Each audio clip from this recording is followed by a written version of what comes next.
হিরণময় তাড়িয়ে দেয় অফিস থেকে অভিকে আর বলে, তোমাকে এই অফিসে আর আসতে হবে না অভিমন্যু, তুমি আমার মেয়েকে ঠকিয়েছো।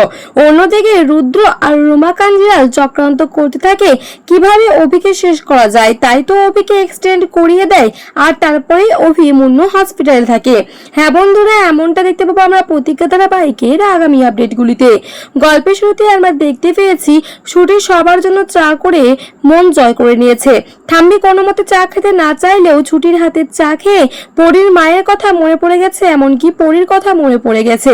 কিন্তু ঠাম্মি কোনো মতেই ছুটিকে মানতে পারছে না, কারণ ঠাম্মি ছুটিকে পছন্দ করে না। অন্যদিকে আগুনে ঘি ঢালতে ব্যস্ত রয়েছে ঈশা। ঈশা মাঝে মাঝে আগুনে ঘি ঢেলে দিচ্ছে। আর এদিকে ঝুমকি বাড়িতে এসে দেখে যে ছুটির সাথে খুব ঘনিষ্ঠভাবে এবং ভালোবাসার মুহূর্ত নিয়ে অভি রয়েছে, যেটা দেখে প্রচন্ড পরিমাণে রেগে যায় ঝুমকি। ঝুমকি বলে, ছুটি তোকে আমি ছাড়বো না, তুই কি ভেবেছিস তোকে আমি সুখে থাকতে দেবো? কোনো মতে আমি সুখে থাকতে দেব না।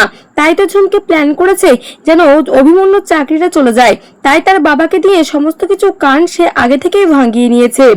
অন্যদিকে তারপরে যখন ছুটি সবাই ব্রেকফাস্ট করে সবাই যখন খেতে বসে, কিন্তু ছুটিকে যখন খারাপ কথা বলে ঈশা, তখনই কিন্তু শতরূপা বকা দেয় ঈশাকে।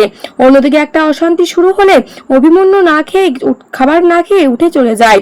অন্যদিকে দেখতে পাওয়া যায় যে ছুটি অভিমন্যুর জন্য সমস্ত কিছু ড্রেস ঠিক করে দেয়। অভিমন্যু একের পর একটা ভুলে দিতে গেলে তখনই ছুটির সমস্ত কিছুটাই ঠিকঠাক করে দেয়। আর তারপরেই কিন্তু ছুটি আর অভিমন্যু যখনই বাইরে চলে যায়, তখনই ছুটু অপলক দৃষ্টিতে তাকিয়ে থাকে। অন্যদিকে হিরণময় যখন অফিসে যায়, তখনই বলে, অভিমন্যু তোমাকে আর কাল থেকে এই অফিসে আসতে হবে না, এই অফিসে তোমাকে আর দরকার নেই। অভিমন্যু বলে, আপনি এটা কি বলছেন স্যার? তখনই হিরণময় বলে, স্যার কোনোটাই হওয়ার তোমার যোগ্য নেই, তুমি আমার মেয়েকে দূরে সরিয়েছ, তুমি আমার মেয়েকে অবহেলা করেছ, তাই তোমার এই অফিসে জায়গা নেই।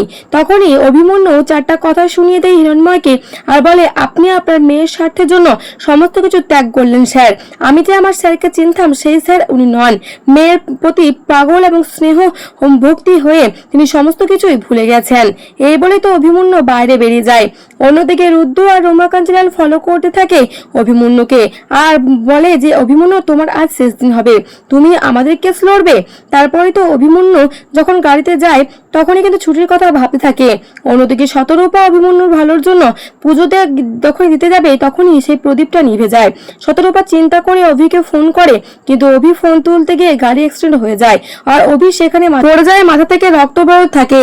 পরে দেখা যাবে যে ছুটি হসপিটালে খবর পেয়ে নিয়ে যায় অভিমন্যুকে আর তারপর ছুটি দেখাশোনা করে অভিমন্যুর।